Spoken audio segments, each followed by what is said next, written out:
निवडणूक असती तर मी या जन्मी अध्यक्ष झाले नसे, तारा भवाळकर यांचे वक्तव्य. साहित्य संमेलनाच्या अध्यक्षपदासाठी निवडणूक असती तर मी या जन्मी अध्यक्ष झाले नसते, असे 98व्या अखिल भारतीय मराठी साहित्य संमेलनाध्यक्ष तारा भवाळकर यांनी म्हटलेलं आहे. सांगलीतील एका पुरस्कार वितरण कार्यक्रमात तारा भवाळकर बोलत होत्या. आणि कुठल्याही निवडणुकीला उभं राहणं ही माझी प्रवृत्ती नाही, आणि ज्यांची निवडणुकीला उभं राहण्याची प्रवृत्ती आहे त्यांच्याबद्दल मला आदर आहे, असंही तारा भवाळकर यांनी म्हटलेलं आहे. ती निवडणूक असतील तर मी या जन्मी अध्यक्ष होऊ शकले नसते, कारण कुठल्याही निवडणुकीला उभं राहणं ही काय माझी प्रवृत्ती नाही. ज्यांची आहे त्यांच्याबद्दल मला आदर आहे.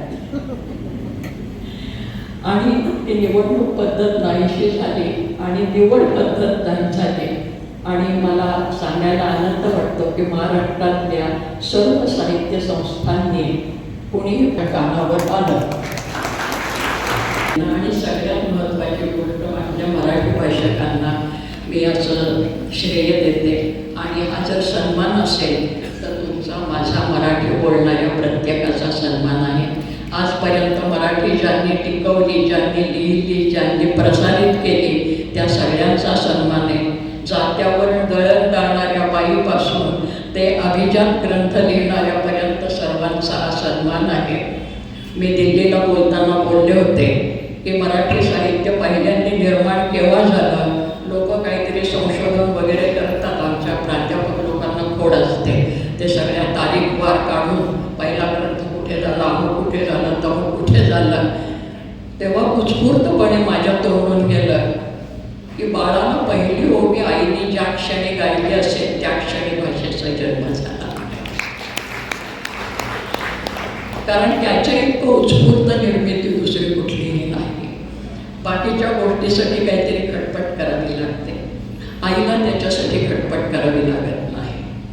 तर ती भाषा म्हणून ती मायबोली, म्हणून आपण मायबोली म्हणतो, मायदेश म्हणतो. जुनी पद्धत आहे आपली.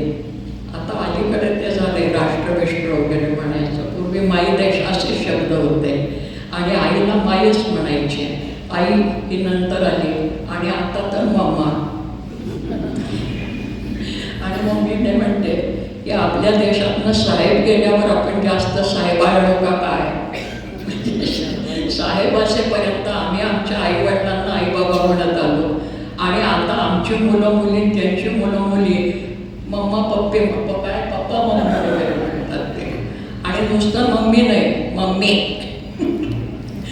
तर हे जे काही अनुकरण आहे आणि या अनुकरणामुळे लोकांना भीती वाटते.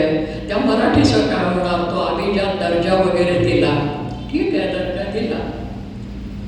दर्जा ही काय कोणी एक व्यक्ती देत नाही भाषेच्या बाबतीमध्ये, कारण भाषा ही एका व्यक्तीची नसतेच हो. हा संवादाचा पूल आहे आपल्यामधला.